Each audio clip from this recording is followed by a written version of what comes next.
The knock at 3:17. The first time I heard the knocking, I thought it was the pipes. 3 knocks. Knock, knock, knock.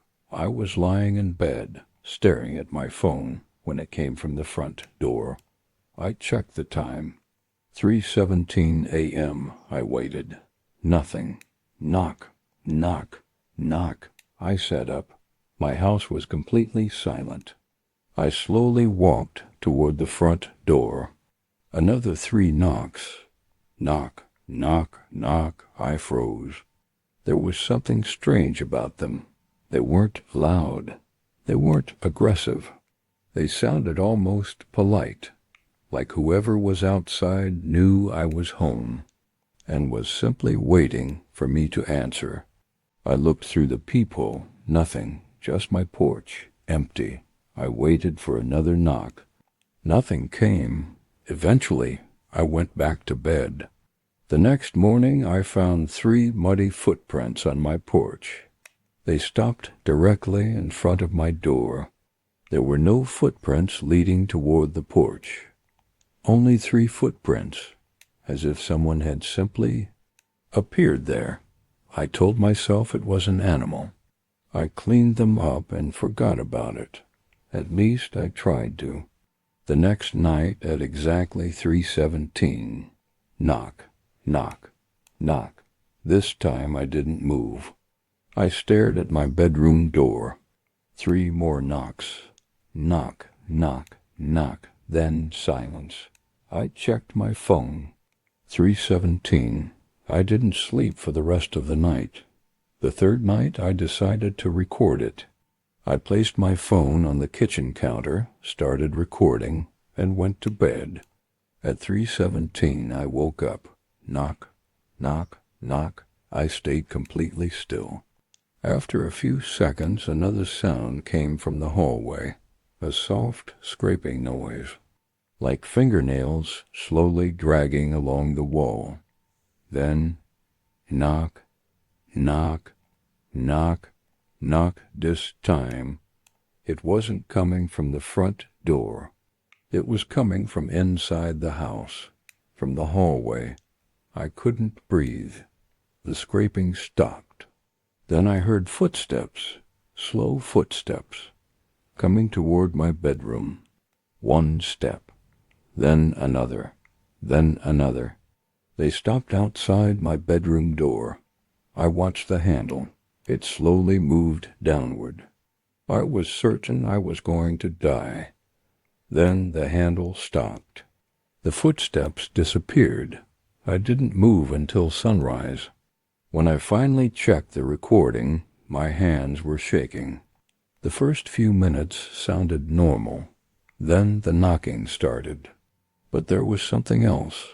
A voice very faint, almost impossible to hear. I turned the volume all the way up, and I heard myself whispering, "Don't open the door." I immediately stopped the recording. I hadn't said that. I hadn't even been awake.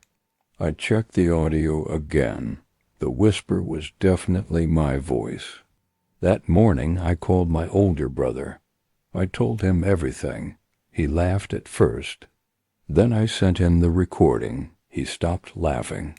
"Where did you say you live?" he asked. I told him. There was a long silence. Then he said something that made my stomach turn. Didn't the previous owner disappear? I had never heard that before. He told me that years earlier, an elderly man had lived in the house. One night, the police were called because neighbors heard him screaming. When they arrived, the front door was locked from the inside. Every window was locked. There was no sign of forced entry. The man was gone. He was never found. But my brother remembered one strange detail from an old newspaper article. The man's neighbors claimed that for several weeks before he disappeared, they heard someone knocking on his door every night. Always 3 knocks. Always at 3:17. I didn't sleep that night. My brother offered to drive over. I told him I was fine. That was a lie. At 3:10, I was sitting on my bed with every light in the house turned on. At 3:15, I heard something outside, a soft rustling, then silence. 3:16, I watched the clock. 3:17, nothing happened. I almost laughed. Maybe it was over. Then my phone vibrated. A notification appeared. Motion detected. Front door. I opened the security camera app. The camera showed my porch. There was a man standing outside. He was facing away from the camera. He was wearing an old brown coat. His head was hanging down. I stared at the screen. Then he slowly lifted his head and turned toward the camera. I couldn't see his face, because he didn't have one. There was only smooth, pale skin where his face should have been. I dropped my phone. At that exact moment, knock, knock, knock, I screamed. The front door shook slightly. Then came another 3 knocks. Knock, knock. I ran into the bathroom and locked the door. I called my brother. He answered immediately. "Listen to me," he said. His voice was terrified. "Whatever happens, don't open the door. I won't." "No, you don't understand." I heard him breathing heavily. "Don't open any door." "What?" He didn't answer. Then I heard something on his end. 3 knocks. Knock, knock. My blood went cold. "Are you at home?" I whispered. There was silence. Then my brother said, "No." 3 more knocks came through the phone. Knock, knock. I heard my brother breathing. Then he whispered, "It's at my house, too." The call disconnected. I sat on the bathroom floor, shaking. For the next hour, nothing happened. Then, at around 4:30, I heard the front door slowly open. I knew I had locked it. I knew I had checked it, but I heard the hinges creak. Then footsteps entered the house, slow, heavy, wet footsteps. I heard them walk across the living room, then the kitchen, then the hallway.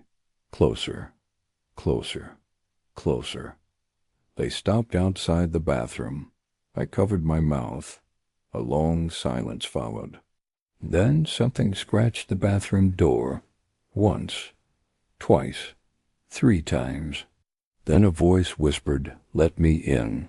It was my voice. I backed away from the door.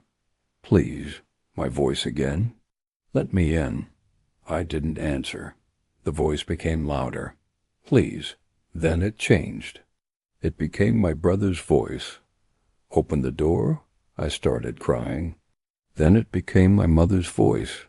Then my father's. Then voices I didn't recognize, all begging me to open the door. Finally, everything went silent. I waited.